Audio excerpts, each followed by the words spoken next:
Yeah. Perfectly fine. So I'm Yeah, just saying, Parsi Hindi. wherever you need to bring Yeah.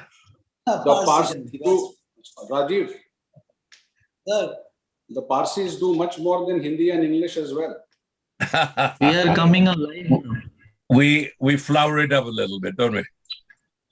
All right, I think we've got a green signal from Devashish. yeah, go ahead.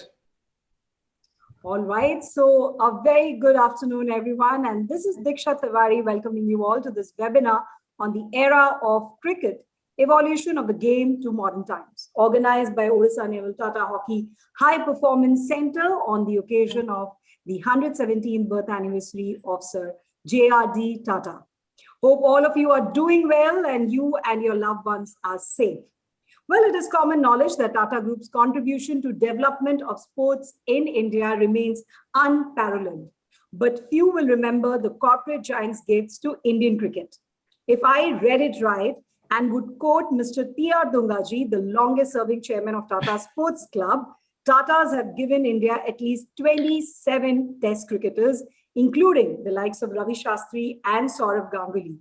But today we have amongst us a legend, Mr. Farokh Engineer. And what a pleasure to have him here.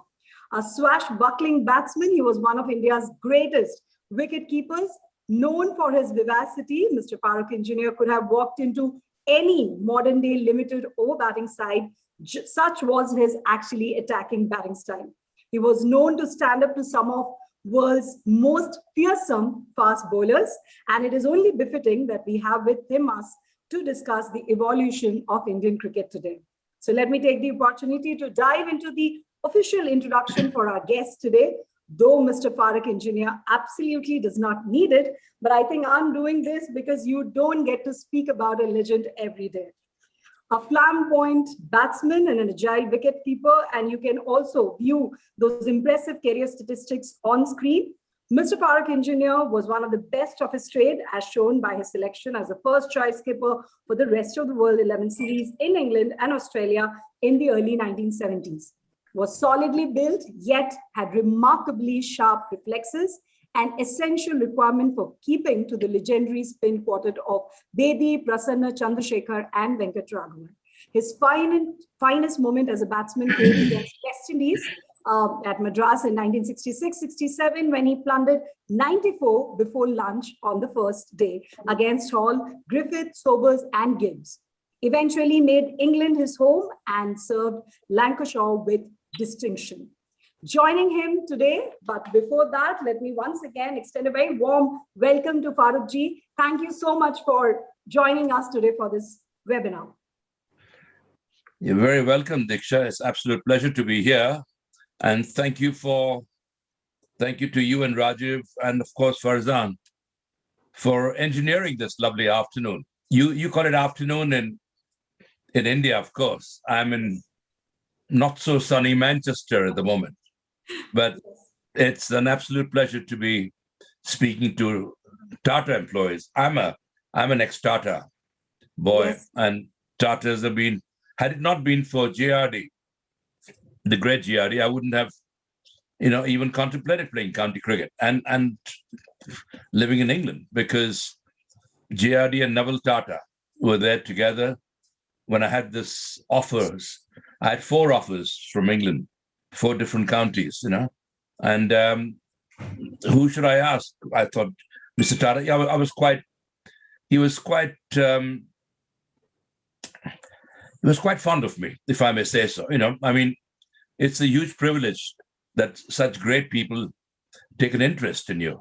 Because my dad was a doctor with Tatas for over 50, 60 years, literally. Gave his whole lifetime there, which I don't think you all knew, But apart from that, I was a pilot, and GRD loved flying, and I was a sportsman. So both two things combined. So I was hugely privileged that, the great Mr. GRD took an interest in me. So I naturally asked his opinion, and he smiled and said that I wouldn't even think twice about it. For go to England, I was offered a 3-year contract initially. So go to England and on a 3-year contract, if you're going to stay there in the winter months, try and learn more. I had a Bachelor of Commerce degree from India. He said, try and learn more. He said, the House of Tartars will always have a senior position for you should you decide to come back, which was a great relief to know, for someone that I was leaving my home. And although I live in England, मैं दिल से तो बिल्कुल देसी हूँ, and I'm hugely privileged and proud to say that. There's no bigger Indian ambassador living abroad than me. हमारे Indian के लिए कोई भी एक बोल खराब बोलेगा तो खा जाता हूँ उसको. How would you like that for Parsi Hindi? Perfect. I did warn you, Diksha. Thank you so much for joining us. And yes, joining with, we also have with us today Mr. Farzan Hirji, Chief Protocol and Sports, Tata Steel Council member, Indian Golf Union. The ever smiling and energetic Mr. Farzan Hirji joined Tata Steel in the year 1985 and since then has worked with senior management in various divisions, including MD's office. He's the recipient of the Long Service Award for over 35 years of service to Tata Steel. Mr. Hirji is associated with the Tata Steel Sports Division and has held key positions in Tata Football Academy, Tata Archery Academy, and Jamshedpur FC since its inception. He has facilitated multiple sports training centers in the sports division of Tata Steel. He's currently holding the position of Chief Protocol and Sports, as I introduced him in the beginning. And yes, some of his notable sporting achievements include Council member, Indian Golf Union, member, the Royal and Ancient Golf Club, St. Andrews, Scotland, Indian team manager to 2 Asia Pacific Golf Confederation tournaments, Singapore and China, witnessed 5 British Open championships, 1990, 2000, 2010, 2015, 2018, organizing secretary 3 Super Soccer Series 1989, 91, 93. Very privileged to have you with us, Mr. Hirji. A very welcome. Of course, this session would be moderated by my co-host, Mr. Rajiv Seth, Project Director, Orissa Naval Tata Hockey High Performance Center. He is an ex-first-class cricketer from Bengal and Orissa, the first batch trainee and product of MRF-based foundation, coached by none other than the legendary Dennis Lilly, played as a professional in English and Scottish Premier Division leagues, having completed his ACC ACB Level 3 coaching education program. He has also coached Malaysian national cricket team in 2010.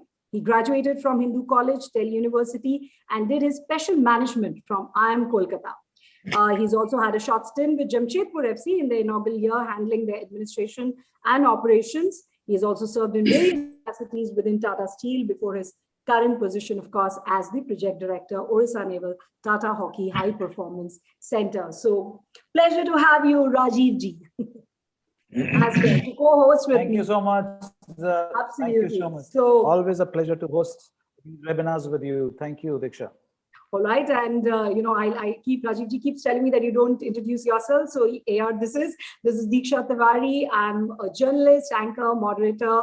I currently, of course, head operations for one of the high performance centers in Orissa, which is the Xavier EMU Business School High Performance Center of Excellence in Sports Management. And I also head communication for the India office of a leading French business school, which is the EMU Business School. So that's my little introduction.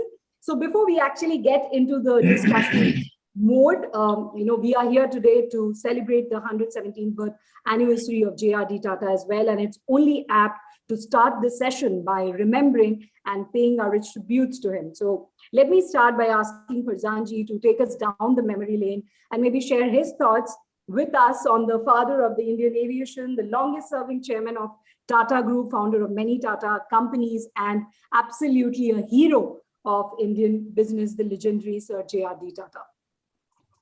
Thanks, Diksha. You have already said everything that I needed to say, so then that becomes difficult. And thank God you're asking me to speak before Farokh Engineer, because he's an accomplished speaker.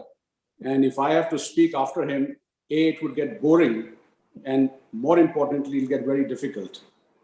So good afternoon from India to Mr. Farokh Engineer, who is based in London.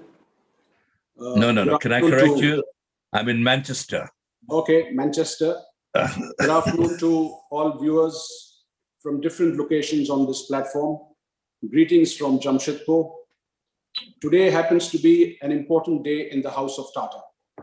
We mark and commemorate the 117th birth anniversary of the legendary Bharat Ratna J.R.D. Tata. Now, J.R.D. Tata needs no introduction really. And there is so much to say about him. But Diksha has mentioned few lines. Yes, the doyen of Indian industry, regarded as the father of civil aviation, first Indian to get the pilot's license. It reads number 1. He's been also the an advocate for family planning. Very good conversation he had with Pandit Nehru many decades ago. And amongst all of these things, there are two things that really resonate with his name insofar as today's program is really concerned. One is his love for children, and the other his love for sports. I also wish to tell you that in 1991, in Tata Steel in Jamshedpur, where we have the sports complex, it's named the J.R.D. Tata Sports Complex. And it's the shrine of sporting excellence here, and where we've really, developed sportsmen over the years, over the decades, and all of that.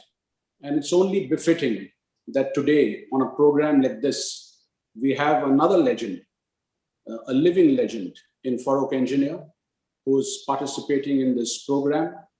Diksha did mention flamboyant batsman, an agile wicket keeper, but more importantly, the poster boy of Indian cricket in those years.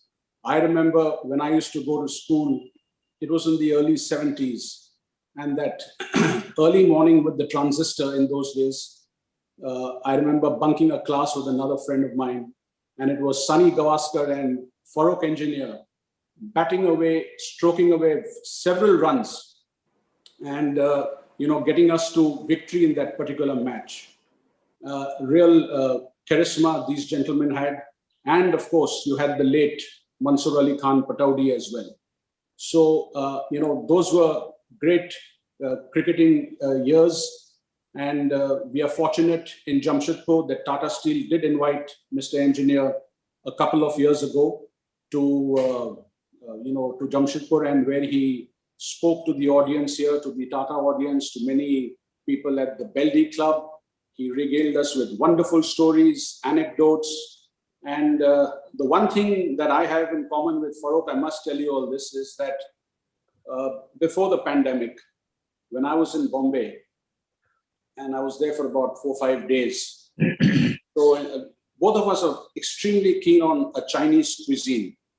So in those 5 days, 3 nights, we bumped into each other at 3 different Chinese restaurants. So on the 3rd night, I told him, I said, we might as well, let's do it formally tomorrow. But it was that he was leaving, he was flying back. So that could not happen. But that's a rain check, and we shall do that one day.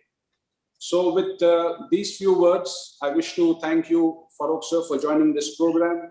I wish to thank the participants for being here. And we do hope you enjoyed this afternoon as much as we enjoyed bringing this program for you. So without much ado, Diksha, back to you, and Rajiv, thanks for having me on this program. Yeah, before you kick off, may I just say, Farzan, thank you for those very kind words. And my love isn't only for Chinese food, for Parsi food as well. So just keep that in mind also, for a good dhansak or dandar patio. Okay. Thank you for the kind words. Thanks. Thank you so much. Thank you so much, Farzanji. In fact, I now request my co-host, Mr. Rajiv Seth, to just dive into the discussion and take this session forward while I'll be keep pinging him from time to time when there are questions from the audience, and if there's something that I really want to ask this legendary man. But then now it's your turn to start the session and take this ahead, Rajiv. Yeah, Diksha is a very good idea. We want audience participation. So I don't know about you, I would really welcome questions from anyone, I'm sure Both on and off the field, no holds barred. Wonderful. I'm sure our participants are excited to hear that. And I'm Yeah. sure there'll be a lot of I'd be questions delighted coming from them as well. to talk to them and answer any questions. Yeah. Wonderful. Wonderful. So Rajiv ji, over to you. Thank you. Thank you, Diksha. In fact, I was loving it without even talking because I think the tone which is set by Farokh sir and Farzan already is testimony to what is coming ahead of it. And I really look forward to it. Me as a cricketer myself, maybe not anywhere close to what the legendary Farokh engineer sir is, but how can I talk to a person without even giving a tribute to the man before I start talking with him? So there is a small AV we have put together for Farokh sir. Let's play that, and then I get going with Farokh sir and Farzan. Thank you. Debashish, if you could kindly play it.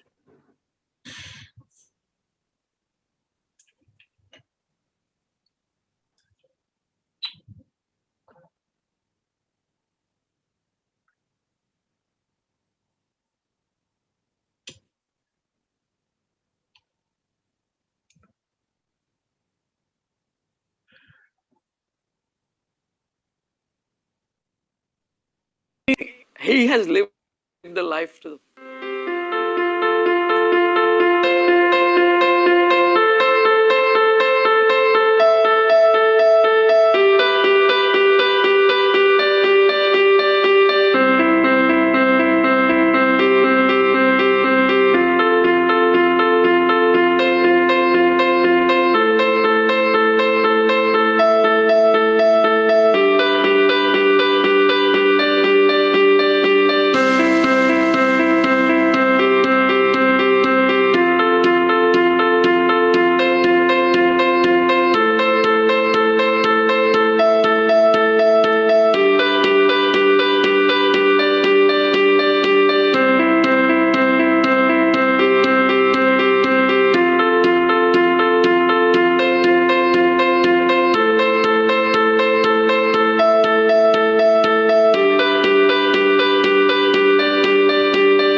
Wonderful, Rajiv. That's super. Thank you. Thank you. Yeah, it's very well Diksha. done. Thank But you. may I correct one or two things there, Sure, sure, sir. if you don't Sure, mind? sir. Because Yeah, people have got yeah, to know yeah. the right thing. The duster Correct, wasn't correct. aimed at me. My classmate was none other than Shashi Kapoor, the actor. We were from kindergarten till 10th standard in the same Okay. in the same class, and this was it's like fifth or sixth standard or something like that. And our French teacher, Mr. Lobo, my word, he got that right. Right. And we were chatting away, and he was very fond of throwing those heavy wooden dusters and injuring. School boys, there should blood come out of people's faces and all that, but he didn't care. Nowadays wouldn't be allowed. But as Shashi and I were chatting away, I just saw this huge duster from the corner of my eye coming right towards Shashi's forehead, and must have been by instinct that I just stuck my hand out Correct, correct. and held it. And I think that was my first slip catch that I ever took. And I used to always joke with Shashi, कि साला तेरे को duster लगाता हूँ हाँ तो तेरे को डाकू का रोल मिलता था फिल्म में, instead of a good-looking guy. Correct. So that is one thing. But I sent you so many other pictures, nice pictures. You didn't. I mean, the same picture that we keep keeping thing, catches, stumping, and all that. You could have used those, but anyway, we will those who try have seen and my put them book, together. Correct. those sir. who have seen my book, Yeah. I don't know if you'll have seen. I don't know if I have a copy here. One of the copies is here. I don't know if you can see it. Can you? Yeah, this is here. So I mean, if anyone wants to order any books or anything like that, I mean, Farzan can take the order, because whatever I tell, I give a lot of it for charity for homeless children, Correct. which I think you were going to mention sometime, haven't you? Yes, indeed. So I mean, a little bit you can do back for your country, give it back would be wonderful. That's So great. I mean, we got that out of the way. So Yeah. No, that's Yeah. great. So the idea of showing this little clip was only to kindle our memory of the great man we're talking at this certainly moment. kindle my memories. Yeah. And I think we did whatever little justice, and we try and make it even better. And thanks for correcting, because I think the duster, more than the duster, it was the instinct, as you said, or the reflexes, which matters the most, because having that catching skill is And how what, can I forget my probably- first slip catch? So that's important. So Farokh sir, it's absolutely a pleasure to have you on board here and talking to you. And there will be a lot of young kids from our academy and otherwise through the various platforms we are streaming this, would be really looking forward to it. So let me not waste any more time on, let me just get on with some of these interesting ones. I'm going to put some snapshot questions on you, which we can get quick answers. Sure. And we can move on. The first one for you, sir. Your memories of the great man JRD, who once took out your pad buckles in the dressing room. What was this incident? My And word. share some of the fondest memories of him. Yeah, I mean, the way it sounds, JRD took my pad buckles. JRD was one of the greatest human beings that I've ever come across. Hugely admired the man, And when I'd scored a century at the Brevin Stadium, CCI, there used to be a governor's pavilion, where just above the players' dressing room. So as I was coming in after scoring my 100, everybody clapping, saying, well, right. JRD comes down from the governor's pavilion in his white safari suit, and me sweating profusely, after scoring that century.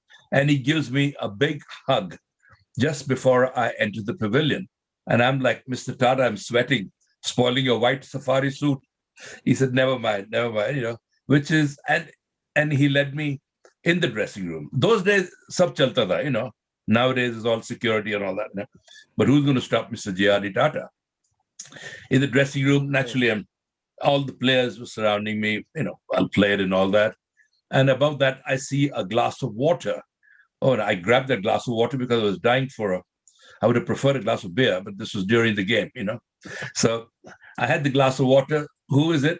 Giardi, the great Giardi, offering me a glass of water. I said, thank you, sir. I felt so humbled that he's doing that.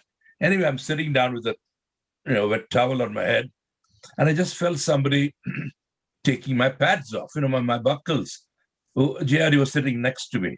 And I said, Mr. Tata, what are you doing here? You're embarrassing me, He said, okay, I'll leave you alone. Lunch at Bombay House after the test match? I said, yes, sir.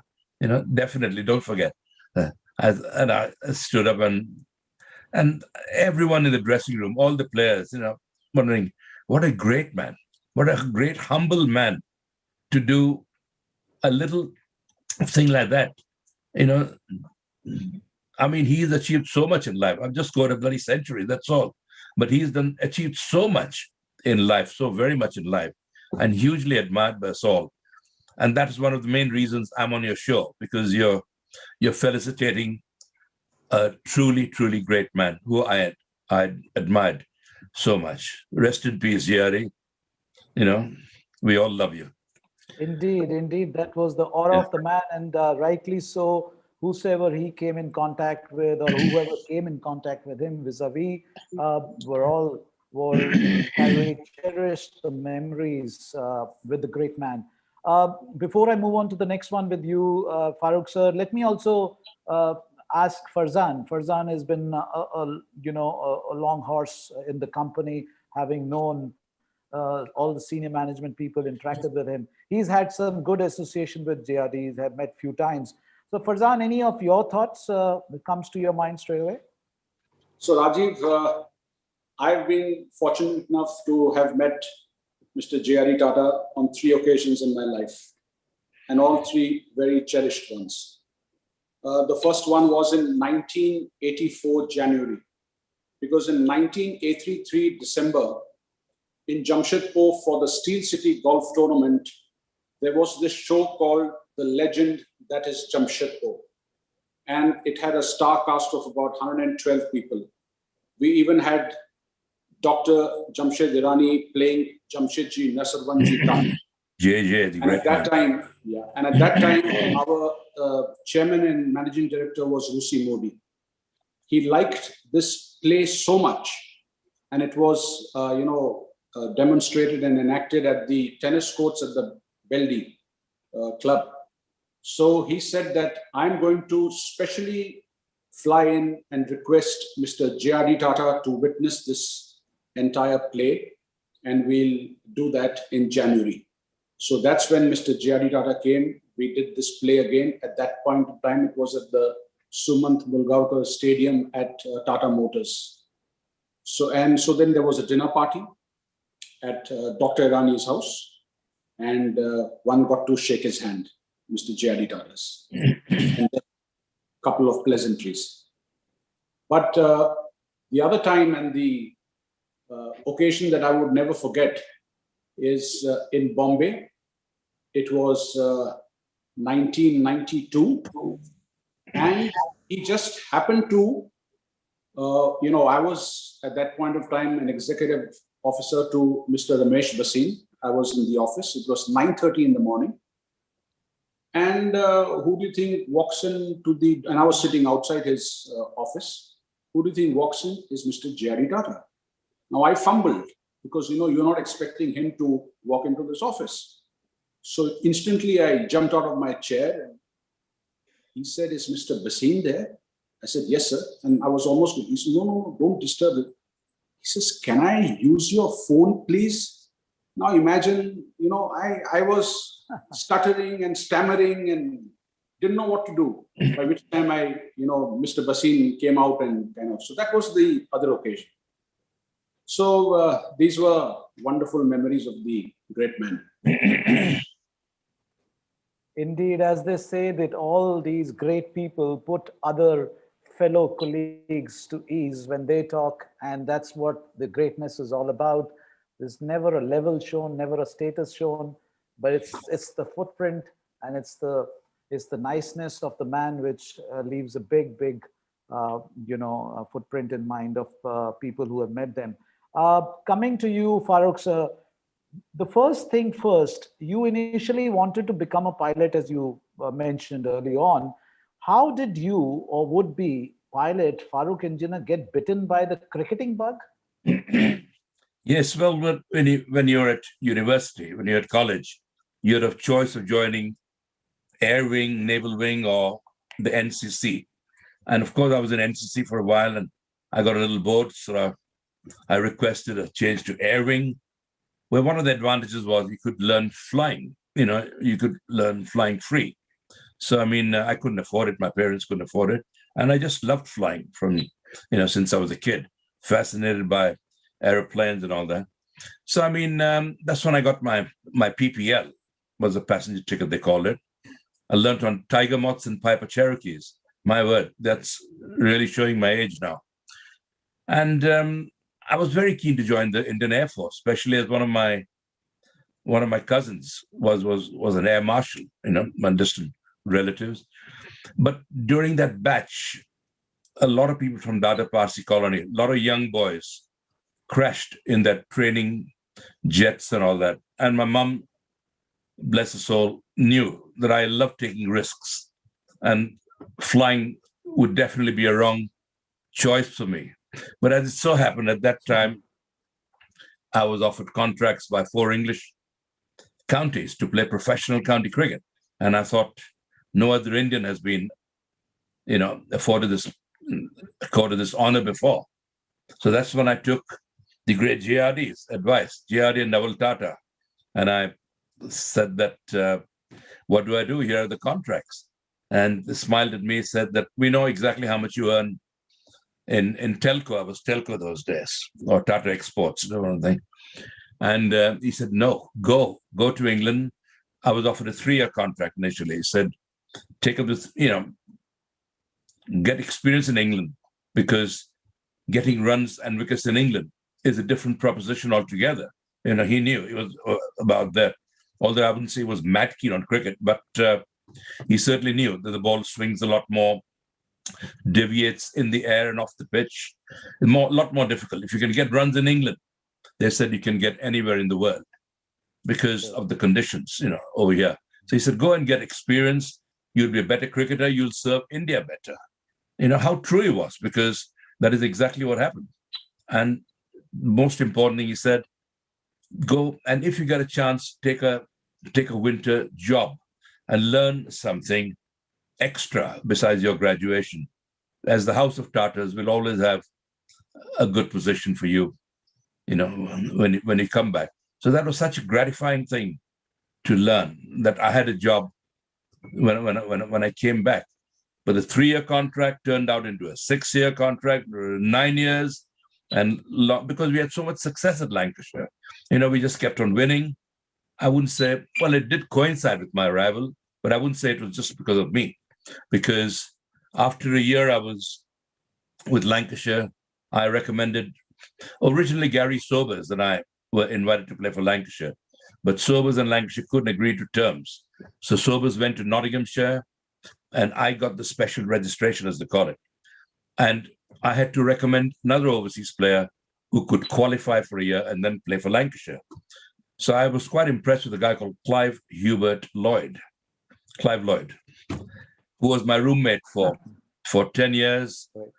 And what an experience that was, to have him as your roommate. And together we had a lot of success. I know why you're laughing, because you heard the story before, but I can't tell it again. It was a huge experience, great for Lancashire cricket, because we won a lot of trophies which Lancashire had not won before.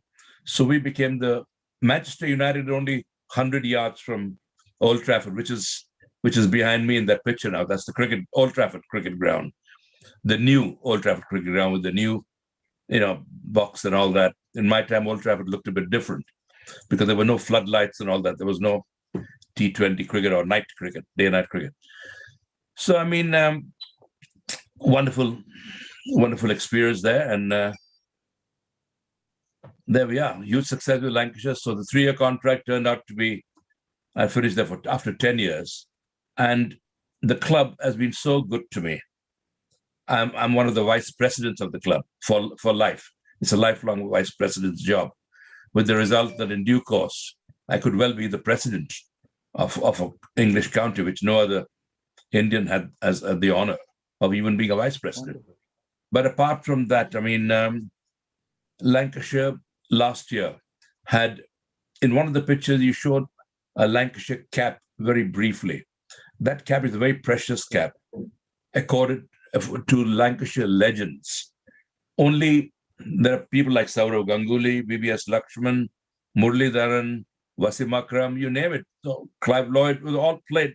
There are, I think, about hundreds of Test cricketers played for Lancashire. But to be picked out in the first three as an all-time Lancashire legend was a huge, huge, huge, huge honor. And when I mentioned that after the sorry, I'm digressing a little bit, after our victory at the Oval in 1971, when the whole Indian team had come back to India for a ticker tape welcome, I had to go back to Old Trafford. And there was a restaurant, Indian restaurant, that had arranged dinner for us, and all I could do was grab some tandoori chicken from there, take away, which they kindly wrapped up in a silver foil, and drive back to Manchester, which was like a 5-6 hour drive those days. So eventually, eating tandoori chicken in one hand and driving with my right hand, I managed to reach home at about 4 o'clock in the morning. This is after India's victory at the Oval. And at 10 o'clock, I've got to open the innings for Lancashire that morning. And as I strode out, I was wondering what sort of reception I would get, because I've just shafted England the day before, and these are the same Englishmen Correct. who they gave me a standing ovation, which brought a tear to my eye, thinking that this is very, very sporting. But after all, they were the Lancashire public. They just, loved me here in Lancashire. They still do. I've spoken at every Lancashire League club, and I'm president of so many. I don't even know how many Lancashire League clubs there are. But the county has been great to me. I'm fiercely proud of being an Indian, but I'm very much proud to be a Lancastrian too. And thanks to the people here. Indeed, indeed. And to whatever little experience I've had in England, let me tell you, Lancashire has been the county all the way along for many years, which are like the toughest of league and toughest of county to be playing for.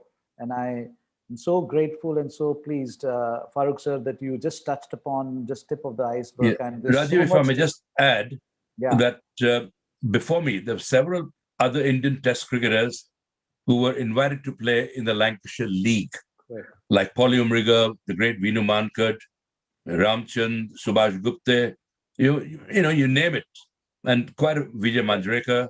They all played in the Lancashire League, but no one played. I was the first person to play for the county. In a league, there's one professional, as you know, and the rest are butchers, bakers, candlestick makers, farmers, whatever. So that one professional is there. But in county cricket, you have 11 professionals playing as 11 professionals, and the best in the world, like Sobers, Mike Proctor, Michael Holding. I mean, you name it. Rohan Kathai, Graham Pollock, all the top cricketers of the world played in county cricket those days. It was a huge honor to play, shoulder to shoulder against them, learn from them, and get wonderful experience.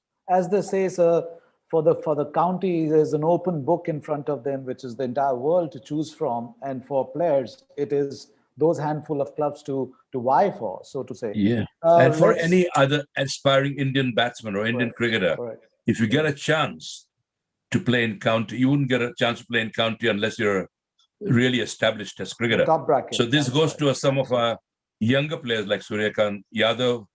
We actually signed Shreyas Iyer this year, but unfortunately he had a shoulder injury.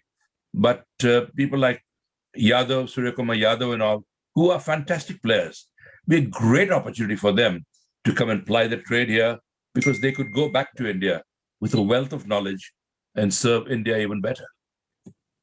Wonderful. Let me bring to a point which is very interesting.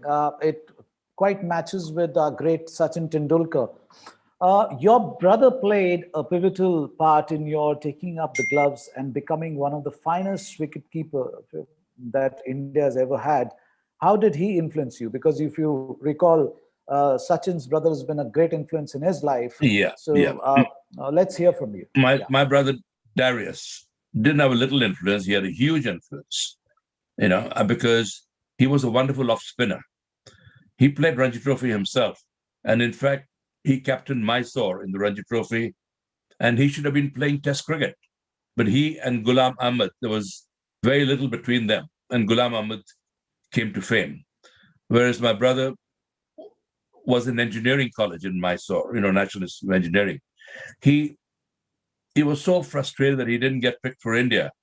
So he went to England and worked studied Imperial College of Technology, where he did his civil engineering, AMI Structy, AMI CE. And Darius was partly responsible, part of the team that designed Heathrow and Gatwick airports. So he was the brains of the family. But as an off spinner playing for the local Dada Parsi club, a regular wicketkeeper who was like 30 stones or something, they thought he's so big, so the ball will hit him somewhere and at least stop. He won't give many byes. That was the notion, And as an off spinner, you get a lot of chance of leg side stumpings when the batsman steps out for a drive or even leans forward for a drive. The foot is on the crease. And I got an opportunity, and I stumped 3 batsmen. Anything down the leg side was normally 4 byes. But instead of byes, we were getting wickets. So my brother said, gosh, the club has never seen that. This is amazing. You should take up wicket keeping more seriously. So next match, again, that club didn't give me a chance. I went to another club. My dad was my dad was hugely instrumental. And, Dad was a doctor in Tatars, but he was captain of his Grand Medical College. And the inspiration I got from my dad, my brother, and my mum, my dear darling mum, who never saw me play Test cricket. She passed away at a very young age. In fact, there's a story I might digress a bit. She was at the Tata Memorial Hospital overnight. I was playing a Ranji Trophy match in Saurashtra, and my parents had never called me from a match, and suddenly there was a phone call calling me to Bombay very urgently. Bombay those days, and the flight from Rajkot had just gone. So Satrushala Singh, the Maharaja of Jamnagar, great guy. He helped me. He just told his old driver, he had an old left-hand drive Cadillac, take Farokh to Ahmedabad, so they can catch the flight from there. That's the nearest part. So I literally, in my cricket gear, rushed to, just sat in the car, and this old driver driving like 20 miles per hour. And I thought, how long will it reach? And the flight would have taken off. So I told the driver, you come and sit here, let me drive a car. So I'd never driven a left-hand drive car, especially a Cadillac before, an old Maharajas, And I reached Ahmedabad just in time. The flight, Indian Airlines flight, was specially delayed because of me by about 10, 15 minutes. And the passengers didn't mind it at all because they knew I had to go back to Bombay because my mother was seriously ill. So the flight was full. And the captain asked the passengers who would be willing to give me their seat. And would you believe all the passengers said that he can have my seat. And the captain was really touched. Kind. He said, no, I'll put him in the jump seat. So I flew in the jump seat and I thanked all the passengers for it. When I reached Bombay, I went straight to the hospital. I was with my mom all night by her bedside. And I knew she was fading away. So as I was crying in the middle of the night, I just felt her hand on my head and said, don't cry, son.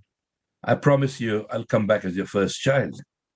Now, my mom was called Minnie, and she had actually passed away. And when the Queen gave me the news of the birth of my first child in the long room at Lord's. You must have, I don't know if you heard about it or read about it somewhere. Yeah. You know, and was staying at the Clarendon Court Hotel right opposite Lord's Cricket Ground, where the telegram was sent, those days telegrams. So it was given, opened by Billy Griffith, this secretary of the MCC, opening the telegram, thinking what sort of news could be. So he handed it over to Her Majesty the Queen, who came over to me. I'd met the Queen a few times before, you know, and she said, "Engineer, they always call you by your surname," which I find it quite annoying, but that's royal protocol, I believe. You know, she said, I've got some wonderful news for you. And I knew my wife was expecting in Bombay. I said, "What's it, a boy or a girl, ma'am?"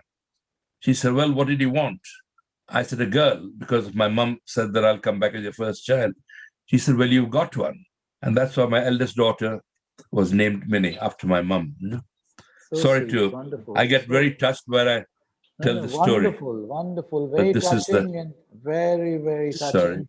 Yeah. So superb, sir. Sorry to take your time. And No, not at all, not at all. It's pleasure, and it's great to know these insights. Yeah. Let me change gears and ask you something about the grassroots level. Nowadays, from the grassroots level, a cricketer has a guidance of coaches and other support staff. But you have said you didn't have the luxury of a coach and developed your game by shadow practicing and self-learning. How Well, we had, difficult or easy it was to self-learn the game, which is fairly technical. well, Rajiv, the thing is, in our time, there were coaches, but they're not proper coaches.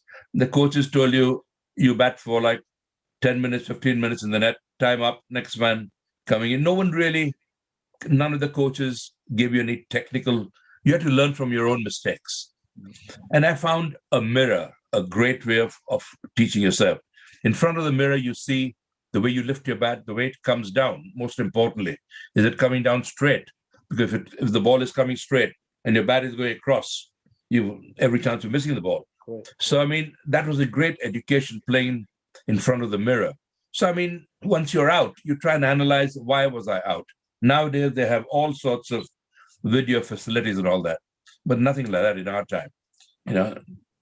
So, I mean, you have to learn from your own mistakes. Correct. And that's the best way of learning, really, because, you know, when you get out and get out regularly to a ball, you make sure you don't get out the same way again.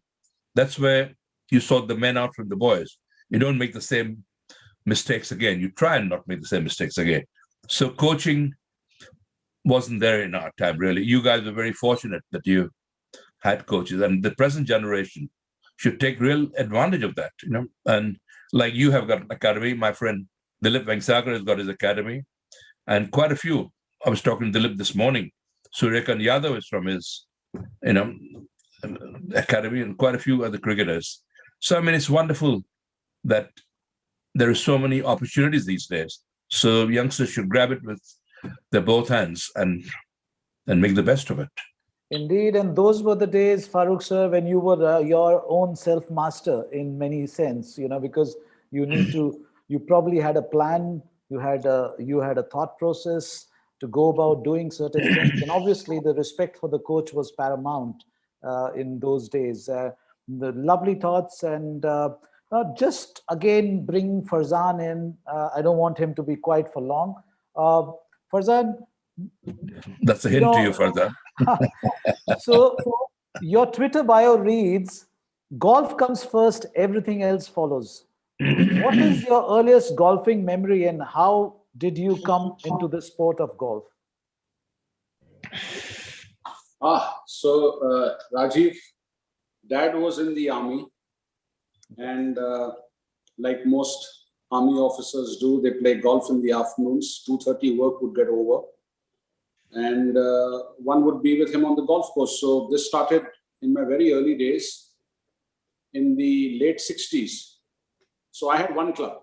Normally it's a 6-7 iron, and he would tell me, give me one odd ball, and I would keep whacking around with when they would be playing their game. So that happened in Agra.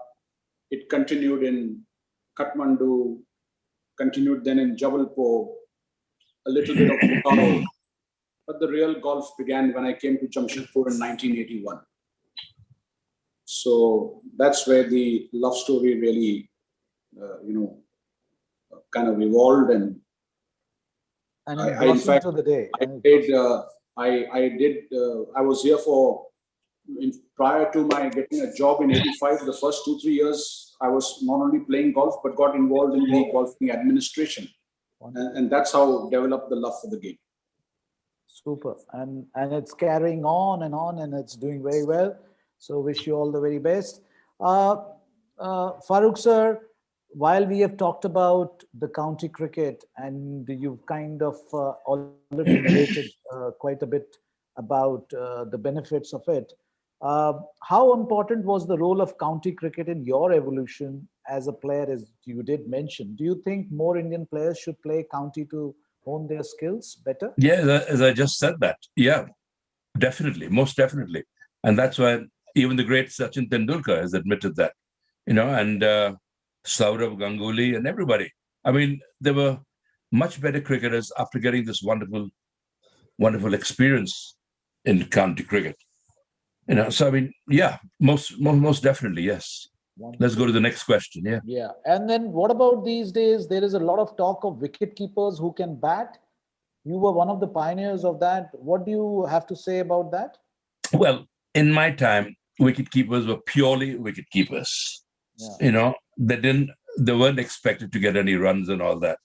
And I just thought to myself, why? Because wicket keepers have a very good sense of timings, very good eyesight, sense of balance. And these are all the prerequisites required for good batting. So, I mean, why can't wicket keepers be good batsmen? So, I went with that idea and I said, I'm not only going to keep wickets and help my side with that, I'm going to get runs for my side as well. So I may be classed as an all-rounder. They don't consider wicket-keeper batsmen as all-rounders, only bowlers and batsmen, which is wrong. But so that's why I took my batting a bit more seriously. And the rest is history. I enjoyed batting. I enjoyed batting immensely. I enjoyed hitting the ball and hitting it very hard. Yeah, you did. Especially above the heads of And the fielders, You did. So, I mean, so that was the thing. Great. And as a wicketkeeper, Farokh sir, you had one of the trickiest tasks keeping to the legendary spin quartet of India, Bedi, Chandra, Prasanna, Venkatraghavan. How was your experience? And out of them, who was the most difficult one to keep? Well, if I may rephrase your question, none of them were difficult to keep. Okay. They were, very interesting to keep too, especially Chandra. You mentioned some great bowlers here, and but Chandrasekhar for me was the pick of the lot. Chandra, such a modest, unassuming guy. You couldn't meet a nicer guy, but give a ball in his hands, and I'll tell you what, he'll bamboozle you. Chandra, 8 out of 10 times, didn't know himself which way the ball was going to turn.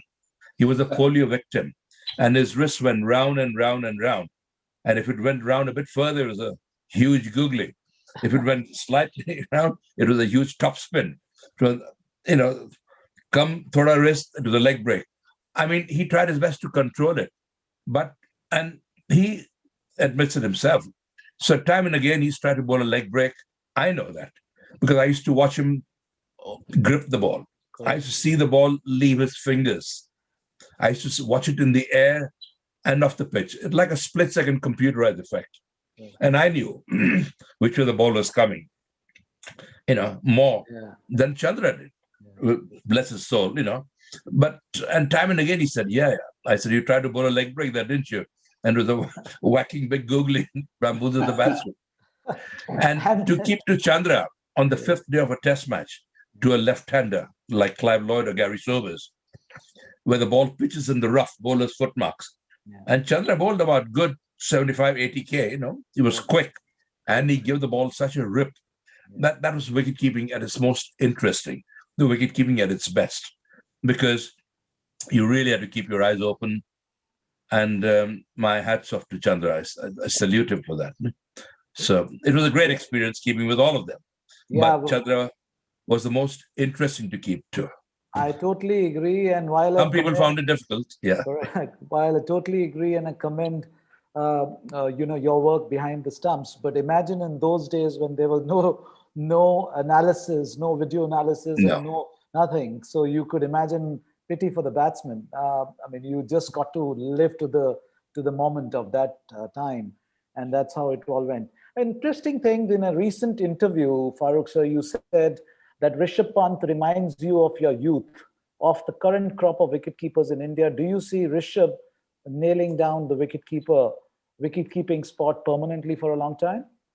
Yeah, there are quite a good few wicket keepers on the circuit. There's Riddhiman Saha, Yeah, who's a very good wicket keeper, very very competent wicket keeper, absolutely solid. and he's not a bad batsman either, as he's shown in the IPL in UAE when he got those runs. I was in Dubai then, so I saw that innings, wonderful. But Rishabh Pant and Dhoni both reminded me. I always told MS also that he reminded me so much of my young days, especially with the batting ability and the wicket keeping. But both these, Rishabh and Dhoni, were were batsman wicket keepers. They were predominantly batsmen, and wicket keeping was a secondary thing to them.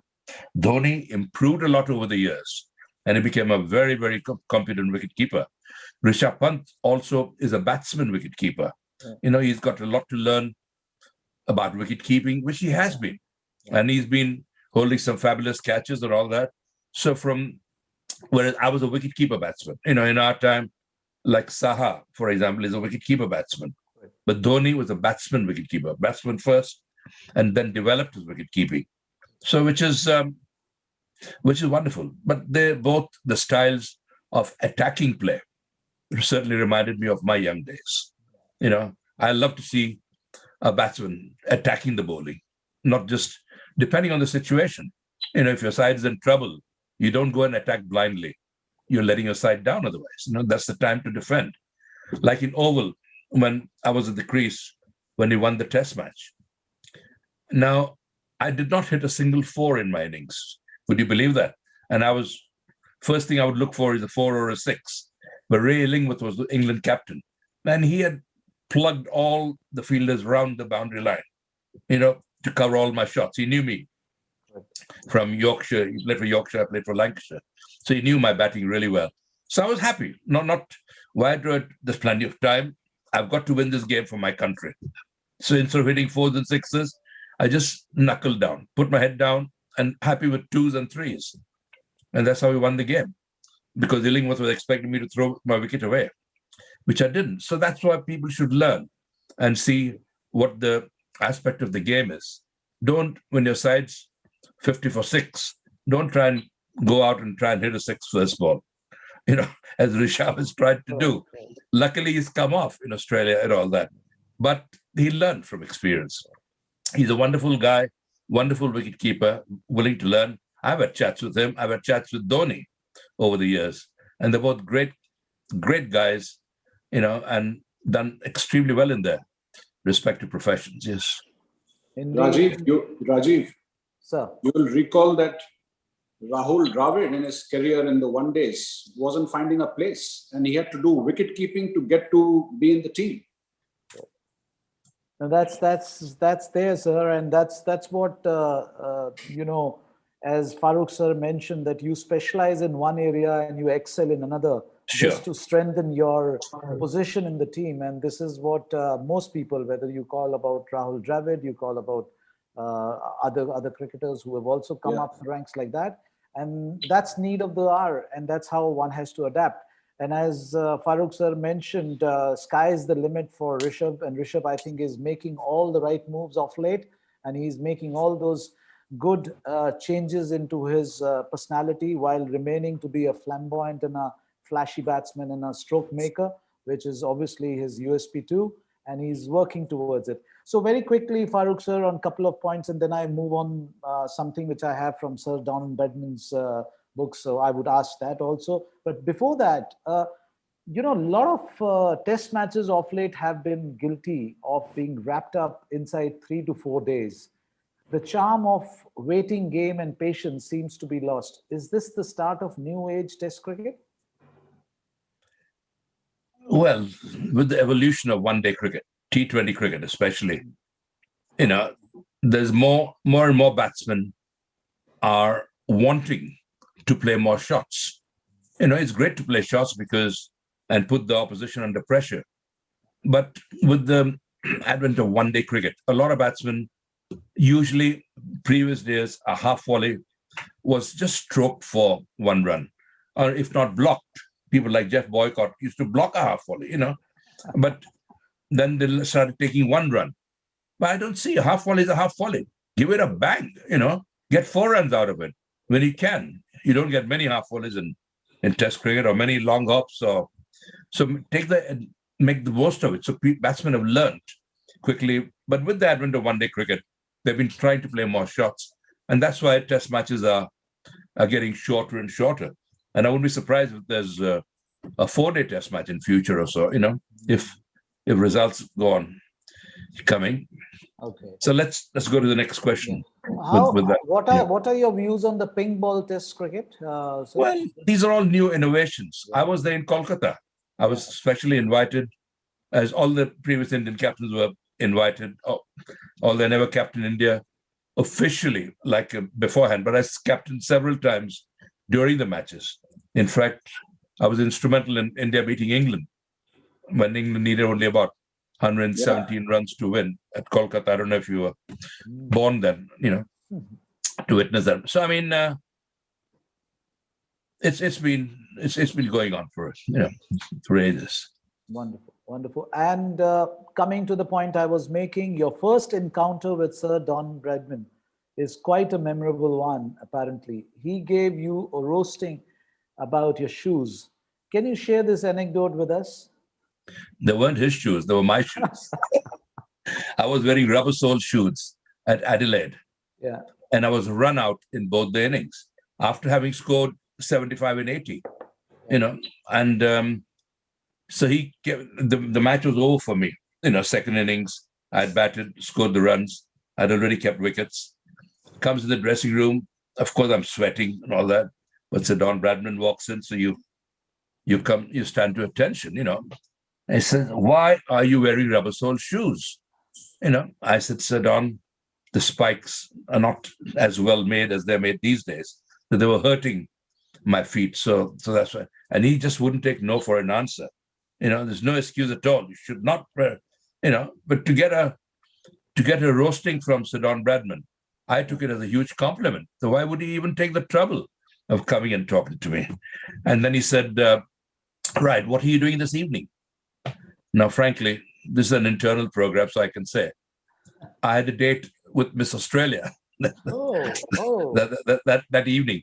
But Sir Don Bradman ruined it because I had to cancel that date, and I had to say, Sir Don, no, I'm not doing anything, So he said, right, I'll pick you up at Hotel Australia in Adelaide.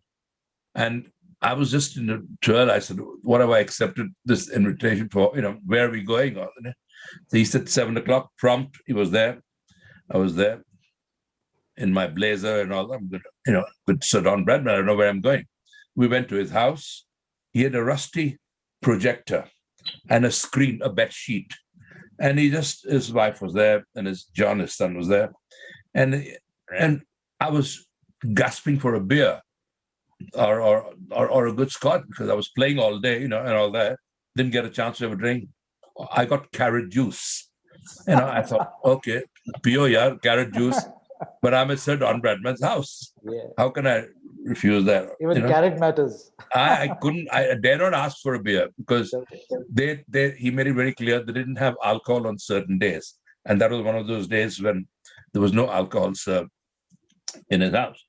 Anyway, I was dying. I was hoping there'd be good steak or something like that, but there was a vegetarian meal. Again, something that his wife had prepared, because they weren't expecting me for dinner, like a ghar ka aadmi. I'm going, but it was a unique occasion. I'm at Sir Don Bradman's house. Jo deo khayenge, jo pira ho piyenge. But what an experience for a young cricketer like me. Indeed. Then he showed me his videos on the screen and all that. And at the end of it, he gave me his cap as a memento. Now, I've got a cap in my possession, but I was given a cap by Richie Benaud as well. Okay. Now, I don't know which is Don Bradman's cap. Don Bradman's cap fetched $450,000, at an auction in Sydney or Australian dollars. So I'm not sure whose cap this is. So anyway, I've got an Australian cap. I think it is here somewhere. Yeah. I'm in my study. But what a great, when he dropped me back, first thing I did was went to the bar and had a, He seemed to be very fond of you. Sir. Had a pint of beer. Sorry? He seemed to be very fond of you. He was very fond of me. I mean, I don't know if you read that compliment. He's paid me a huge. Yes, he did. We showed that also. Yes. Have you? Okay. Yeah. And, he was a great man. Every year since then, we used to get a Christmas card from Sir Don and Lady Bradman. Yeah. If I only had saved those cards, only those cards are worth a fortune these days. But to be in the presence of his company, and because he was a very proud man, the Don was very proud. When he came to Bombay, I was told that when his ship passed, there were thousands of people waiting to catch a glimpse from him just to come out on the balcony. He didn't even come out on the balcony, not to give a little wave also. Such a proud man he was, but I've been in his presence, in his company. At Adelaide, there was a company called Yalumba Wines. Adelaide is known for its wine, South Australia. Yeah. And the Sunday of the test match was an off day those days. So listening to stories of Bradman, Bill O'Reilly, and all the Jack Fingleton and all these guys, for us youngsters, it was such an education to listen to the Don talk about things and all that, So I was very privileged to have met him quite a few times. And I think perhaps myself and Sachin Tendulkar are the only ones who have been invited to his home, Indeed. Because Sachin told me about a similar experience he had. Wonderful, great man, But Indeed. Yeah. And was that the aura of the man that, just by having a word of, wisdom from him was good enough for anybody. Absolutely, yeah. There is a story which goes that it was you who, in a zest, said on air during a commentary in 1983 World Cup. Oh, Mrs. Gandhi. Yeah, that if India managed to win the finals, the PM would declare a holiday, and the PM. This was the 83. Yes, so 83 World Cup. I was commentating with the great Brian Johnston. Yeah. I was the only Indian commentator during the 83 World Cup series. And the film is coming out shortly, 83. Yeah, indeed. And do you know who's playing my part as the Indian commentator? Who's that? playing Farokh Engineer? Baman Irani. Oh, yes. Baman is playing my part. But good fit, sir. Yes, he came and stayed at my house to know me better, to study, to find out more. Great guy, fantastic. And he's playing my part as a commentator. And Brian Johnson, just jokingly mentioned to me when India were about to win, he said, would Mrs. Gandhi declare a public holiday? I said, I'm sure Mrs. Gandhi is an avid test match special listener, as if she has the time to listen to, But I have no doubt at all that if India win, she would be declaring a public holiday. Within 10 minutes, there was a phone call through to BBC headquarters and onto Lord's Cricket Ground in the commentator's box that Mrs. Gandhi has in fact heard your comments and declared a public holiday. Oh, wonderful. I was taken aback that thousands of miles away, my Prime Minister has heard the comments. But this is absolutely true. That was passion. That was also Yeah. So when I met Mrs. Gandhi, sometime back, a few months later, she said, Farokh, thank you very much. That helped me get a few more votes, I think. She jokingly remarked. Yes, very true that. That's great. Before I get on with it, and I've got loads of questions, but Diksha, you... Go on, fire away, one by one. So, let's go through them all quickly. Correct. And Diksha, if there is anything cooking up at your end, please do intervene and do ask questions coming. No, let's do one thing. Let's finish our questions quickly, and then we'll have time to maybe answer one or two. So I just can't get away without asking you about this Brill Cream thing. No discussion or interviews with you can ever end without you being probed about being the brand ambassador of Brill Cream. The Yeah, first but can Indian cricketer to get endorsement, the legend says the sales shot up crazily after you endorsed the brand. What's thought? I ask you a question? Sure. Who the hell was on the photograph? On your photograph when you was showed the you. Brill? There are loads of pictures of me. Yeah, well, But why the hell did you pick that? Koi kaun hai wo? Oh, that is the creative, sir. That is the creative. Are yaar, wo pagal hai yaar. Tell him, get the bloody correct photograph. Correct. I couldn't believe it that you put Yeah. that photograph Actually, when I have sent you my Brill Cream photograph. correct. You know, he No, needs, so he needs we a picked bottom. that one, sir. We picked that one from the creative. So that's how it goes. Why? Pick the original one. Yeah, I know. By the time we No, got that's the your wrong thing. pictures, well, when we got your pictures, this would have already been done. So sorry for that. Okay. That's a different matter. But do you have? You see, Yeah, the better one was there from you. Yes, indeed. Well, I mean, you're doing Yeah. our show here, so that would be more appropriate. Yes, indeed. But couldn't he correct it later? Couldn't he have It will put be that? done. It will be done. No worry. But the thing is that, sorry, I'm a very frank person. If I see, I want this to be a really good show. You know, it is a wonderful show, as we are, felicitating a great man here at JRD. And you guys have spoken so well about everything is going fine. So Brill Cream, yes, we used to get paid 50 rupees a day for Test cricket, and that is 250 rupees for a 5-day Test match. If the game finished in 4 days, we'd only get 200 rupees. So myself and Gavaskar were batting against New Zealand or someone like that, and we had 15, 20 runs to get, and there was like 45 minutes left. So we started, messages were coming from the dressing room. कि अरे आज game मत खत्म करो, हमारा कल का 50 रुपए जाएंगे करके.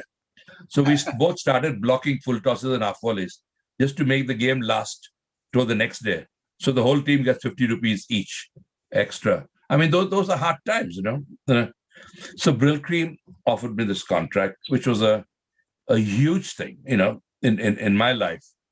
Previously, Dennis Compton from England and Keith Miller from Australia, two very, very flamboyant cricketers, were offered that contracts. And I was the third one to have been offered the contract, which was a huge, they paid me about £2,000 or something like that, which was a huge, like winning the lottery. And those days, to be invited to do an ad for Brill Cream was like being on the cover of Vogue magazine or something like that, equivalent to that. Because after me, are you listening to me, Raju, or are you talking to somebody else? No, sir, I'm listening to you. I'm listening to you. Yeah. And after me, there was David Beckham. So that shows the pedigree of that ad, those days. It was a huge thing. So, I mean, that was a Brill Cream thing. Indeed, it did capture many minds, and the youth was crazy. And, you did a massive kind of a reach. Well, I didn't do anything. The sales just rocketed up. So they kept me permanently on the contract, which I was specially flown to England to do another ad, and it was great. I enjoyed every moment of it. Okay, let me just slip in a couple of quick questions, and then I can give it to Diksha. Farokh sir, you have spent a considerable amount of time calling the game for the audience on air. Do you think that the modern commentators are guilty of overanalyzing and stray away from the true essence of commentary? Well, for example, the modern commentators are told what the producer wants you to say. For example, the typical example is this 100 cricket that's going on in England at the moment. You can see all the commentators are doubly over-enthused about this. It's a great competition and all that, but you can tell the producer is really plugging them to make it even a more popular tournament than what it is. To give it some more life and zest. So perhaps they are guilty of doing that, yeah. But if you're if you're a cricketer, seasoned cricketer, you recognize that straight away, that this is a bit artificial, which should not be done, because a commentator should be true to what he sees and describe it to the viewing public or the listeners exactly what's going on the pitch. And that's the role of a commentator, not try and over glamorify things just because they get another contract or something, So you're right, it does happen. Yeah. And that there seems to be too many tools to kind of justify, in today's times, when there is so much of scrutiny through the various technology aspects also. Oh yeah, which is fantastic. I mean, there are so many camera angles nowadays, which is great for the game. That's how we caught people ball tampering, in IPL and in Test cricket. Pakistan, unfortunately, when that Amir was caught. Correct. And so these are technologies that should be used and put for better use for the betterment of the game. So no malpractices, as few malpractices as possible can be, because if you do something wrong, it will be picked up straight away, either on the stump mic or by one of the cameras. So it's a great thing for sport. Any quick views on DRS? Your views on DRS? Yeah, DRS is a wonderful thing. And India were against DRS to start with, because it wasn't a 110% sort of correct thing. But I always say that if it helps the umpires, even a little bit, towards umpires are human after all, they make mistakes. God knows how many leg side stumpings I would have got in my time with umpires not looking at the crease. They were looking somewhere else. Suddenly, when you appeal, how's that? Suddenly they look, and at that time the batsman's foot is in, whether it was lifted before. So I missed a decision. How I wish DRS was there in my time. I think I would have finished with twice as many victims behind the stumps. So DRS has definitely helped the game, without any doubt. It's been a great aid to the umpires. And to make the game, we all want the game to be as fair as possible. And DRS has certainly gone a long way in doing that. Indeed. And sir, I'm going to talk about the non-test playing nations and the other countries. If we talk about the sport of cricket, critics still point out that it is a game played by 10 or 12 countries. There are a lot of associate countries of ICC where they have ICC World Series and all, who have started playing the games very seriously. I've had the pleasure of coaching Malaysian national team. What should be done so that the cricket reaches more and more regions and countries? Because it's soon going to be Olympic sport also. I mean, the way contention. Yeah. Why not? Definitely. Yeah. But it's wonderful to see countries like Malaysia, Nepal, Bangladesh were in that category a few years ago. Sri Lanka I coached the Sri Lanka team. Yeah. 1 year when Viv Richards was supposed to come and he couldn't make it. So I mean, it's great for United States, Canada, Holland, all these countries to produce cricket team.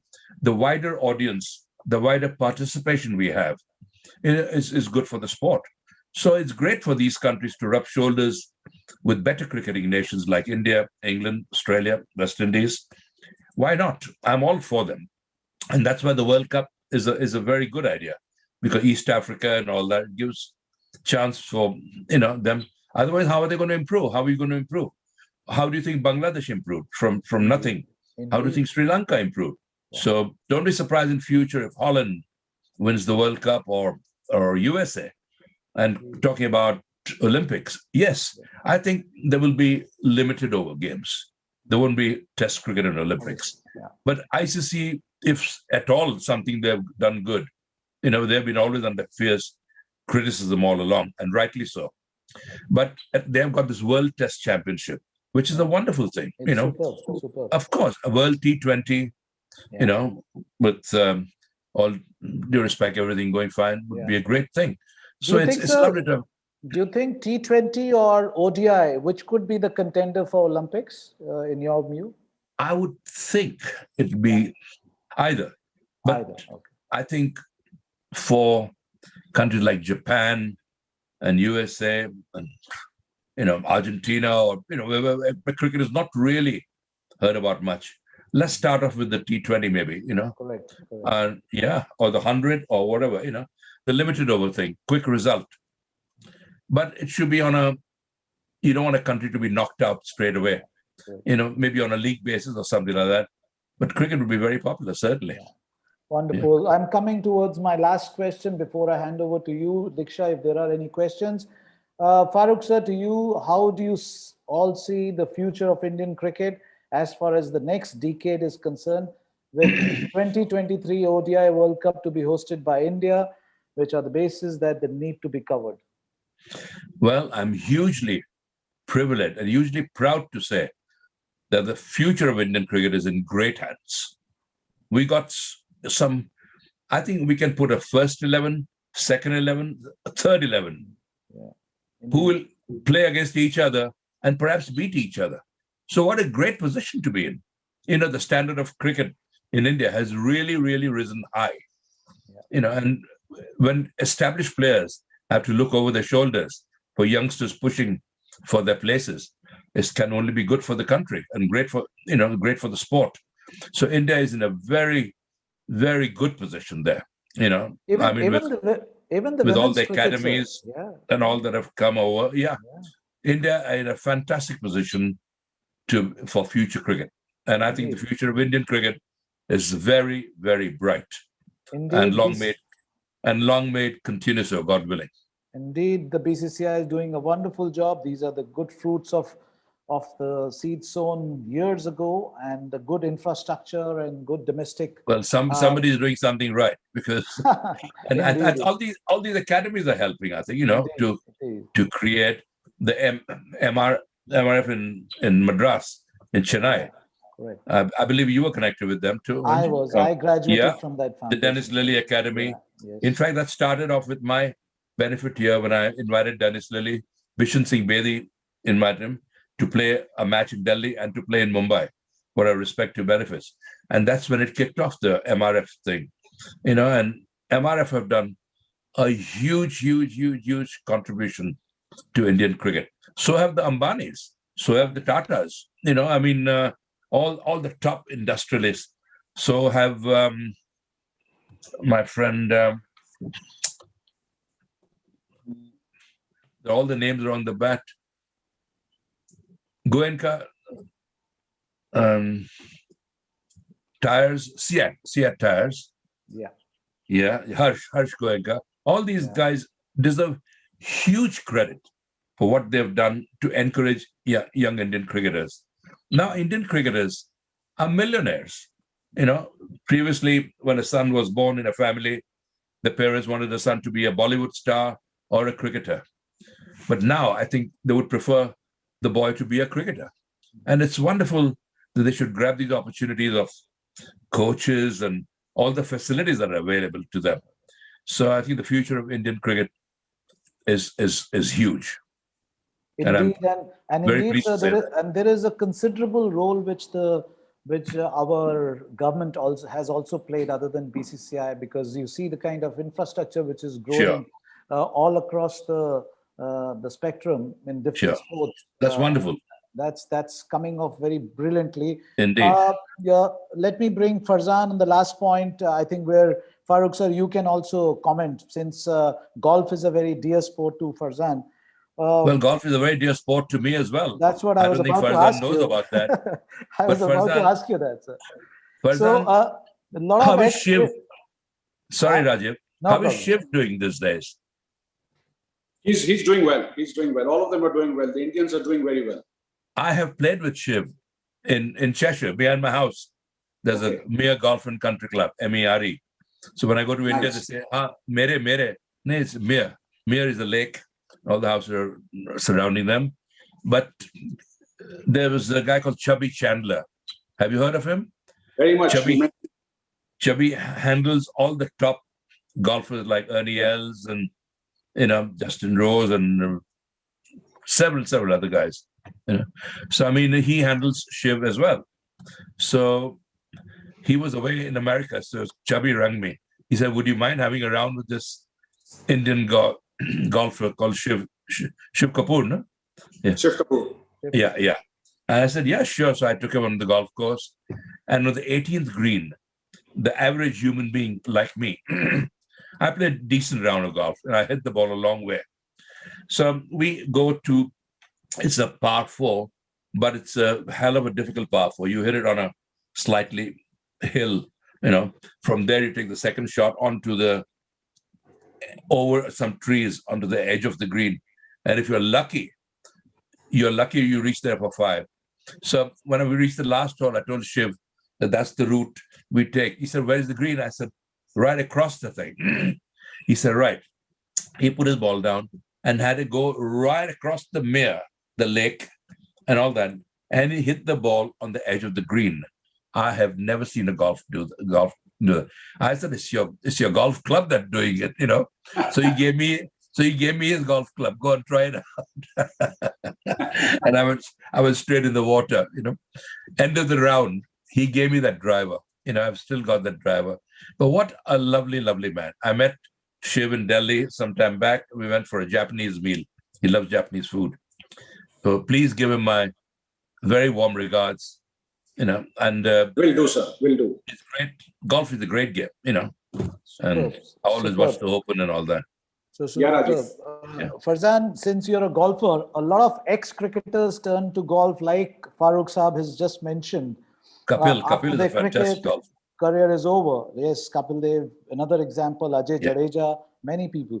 Rajiv, What can I is- tell you a quick story about this? Sure, sir, sure. In the West Indies, Gary Sobers, who's very good at golf, also, plays off scratch. Yesterday was his birthday, 85th birthday. So Gary, myself, and Sunil went on the golf course in Barbados.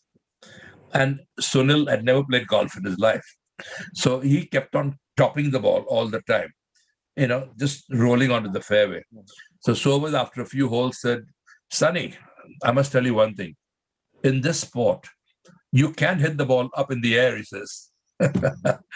We laughed so much because Sunil he never hit, sixes or all that. He was always very correct on the ground.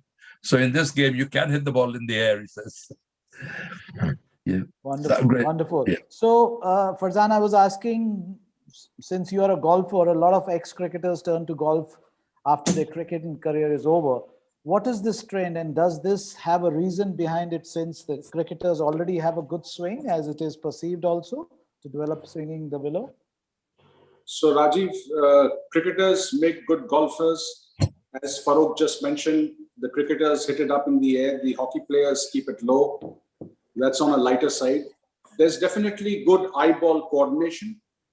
And the cricketers, typically, like all sportsmen, would find golf one sport that can take you and last you through the ages. All other sports like tennis and squash and all of these kind of games, at some point you will slow down. In golf, it's your handicap and you play it by yourself, and it's your own challenge, and you have an opponent. So I'm sure the cricketers and all these people who play this ball and eye sport and eyeball coordination would definitely fancy golf for sure. Wonderful. It's a great sport, golf. Superb. It's a very individual sport, but I think I've enjoyed playing. And you get hooked on golf. Like I'm hooked on bridge these days. I play bridge almost every afternoon now. So from cricket, when you get to my age, you go to golf. After golf, there's always bridge. I don't know what the next thing will be. But isn't that quite technical also, sir? Golf is quite technical. I mean, Very technical. You got to be and so it's quite- precise. Precision is very important there. You Yes. got to get that little ball into a little hole, 300 yards away. I mean, there are a lot of obstacles, a lot of bunkers, a lot of lakes and water. I think it sorts the men out from the boys. You got to be so precise in golf, and absolute fantastic. Wonderful. It's a challenge. That's why players love it. Wonderful. We Have we almost finished your coming- questions? Yes, Yeah. we always come to the end of our questions, and we'll take some questions in case Diksha has. But before that, before I hand over to Diksha for any questions, let me also mention that Farokh sir is involved with one of the foundation called Vatsalya Foundation. And this is an appeal from our side to all the listener friends, the viewers, to make whatever little contribution you could, because just a small snapshot I can give you. The Vatsalya Foundation is a pioneer agency working towards development, rehabilitation, and integration of children in need of care and protection into mainstream society since 1982. The Vatsalya Foundation operates on the principle of parental love.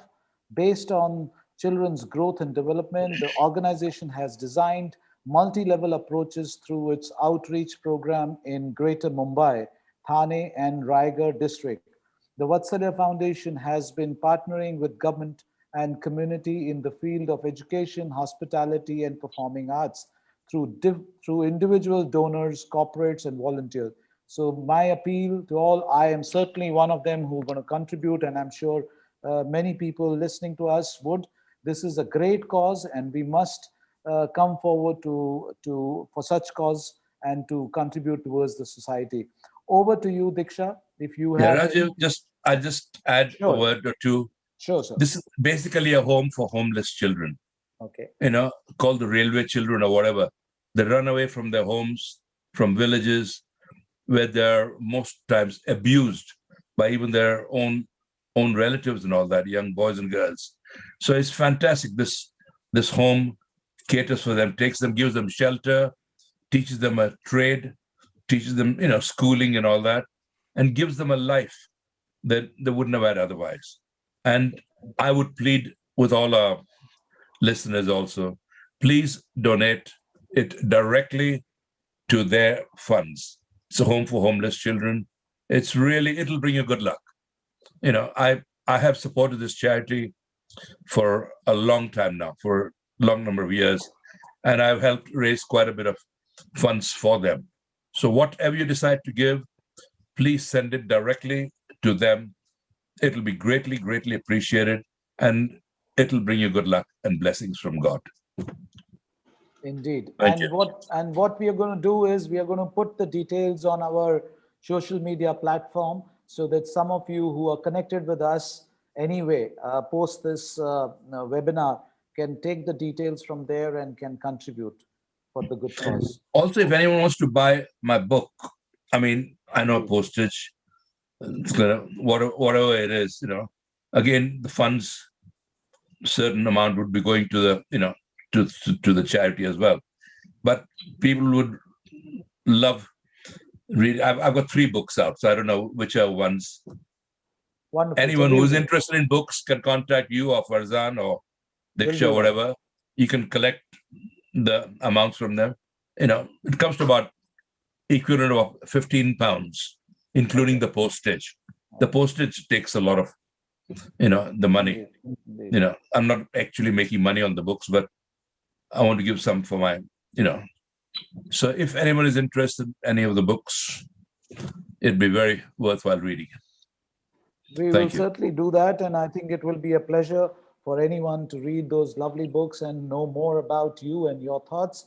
Over to you, Diksha. Yeah, Rajiv ji, well, I think such an interesting conversation this has been. And since a lot of it has been covered by you, I think some questions were very common to what you've already asked.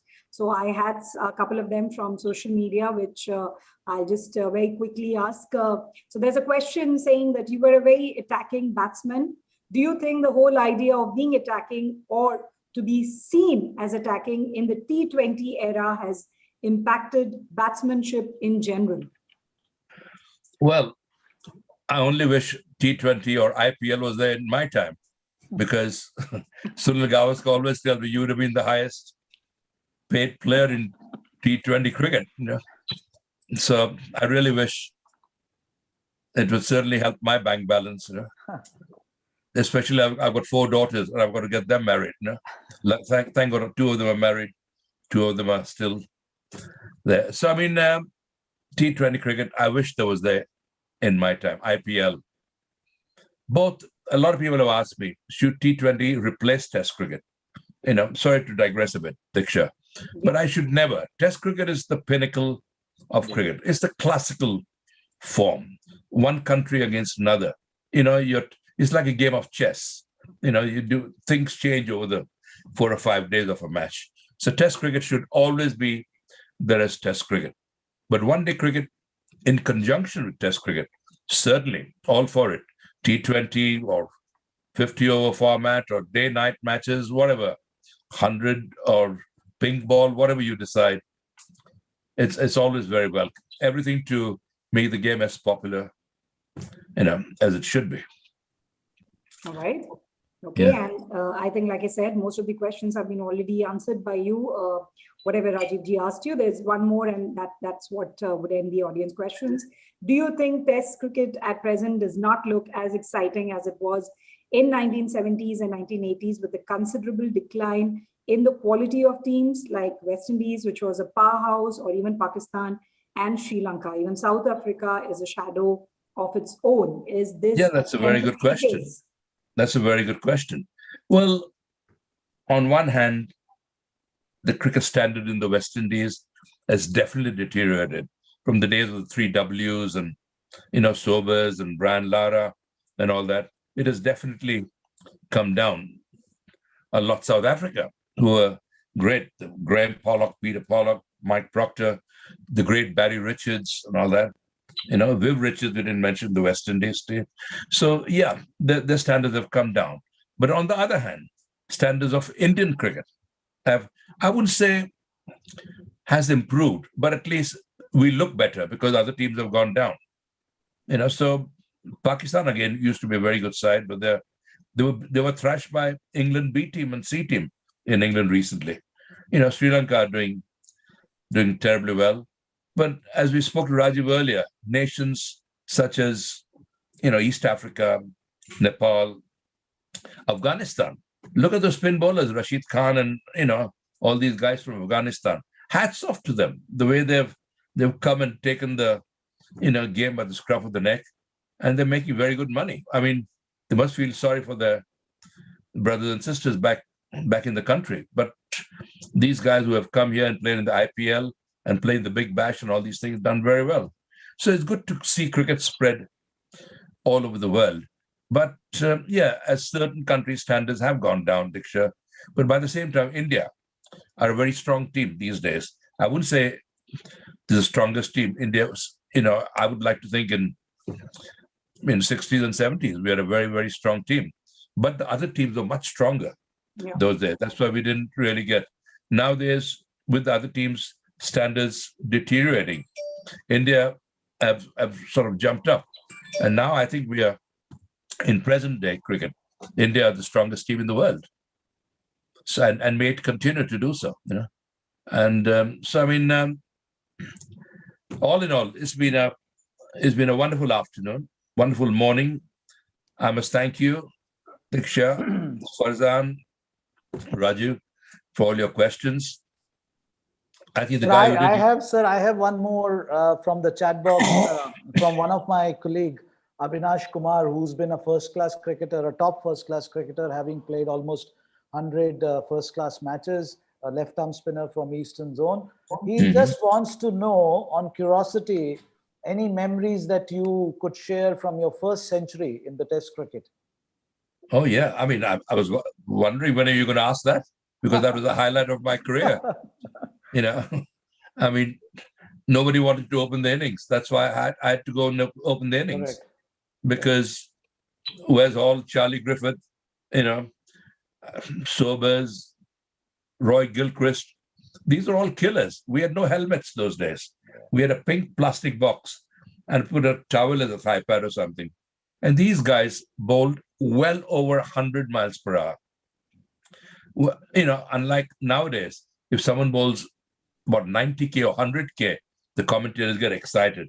Because these commentators have not seen people like Hall, Griffith, and all these guys. And there were no speed guns in those times.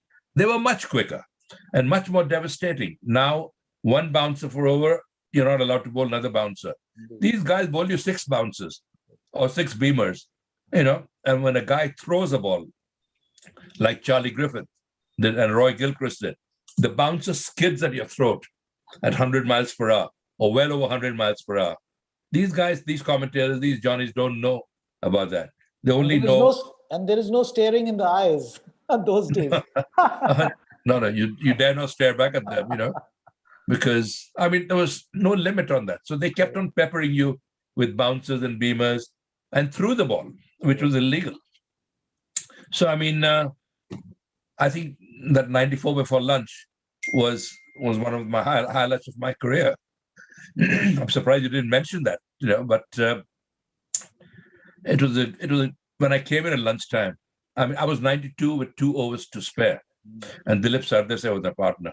So in the second last over, I hooked Wes Hall, and Rohan Kanhai, a deep square leg, dived full length and stopped a certain 4. You know, the ball ricocheted. We could easily got 2 runs, but Sardesai didn't want to, so he blocked the rest of the 5 balls. In the last over, from Charlie Griffith, a rare half volley. He tried a Yorker, outside off stump. I cover drove that. And Clive Lloyd at full length dived and stopped a certain 4. Again, the ball ricocheted from his hands. We could easily got 2, but Sardesai said no, and he blocked the rest. So I mean, I could have got 100 for lunch easily with 2 overs to spare. I'm not blaming Dilip Sardesai, don't get me wrong at all. But it was not to happen. So the first ball after lunch, I mean, everybody's saying, oh gosh, only Don Bradman has done this, and Charlie, only 2 guys Australians ever got 100 before lunch. What a great honor that would have been.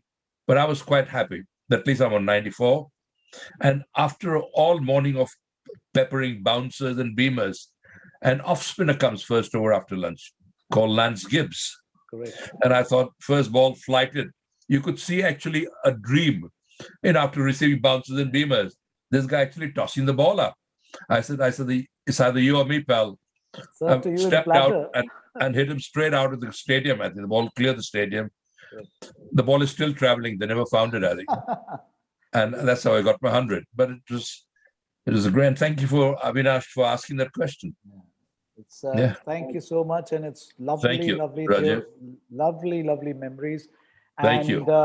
Diksha, if you have anything else, otherwise let's wind this. Lovely. No, she wants to go and have a cup of garam chai. Rajiv, I just want to come in to thank sure, please. To participate, to accept our invitation. Thank you very much, sir.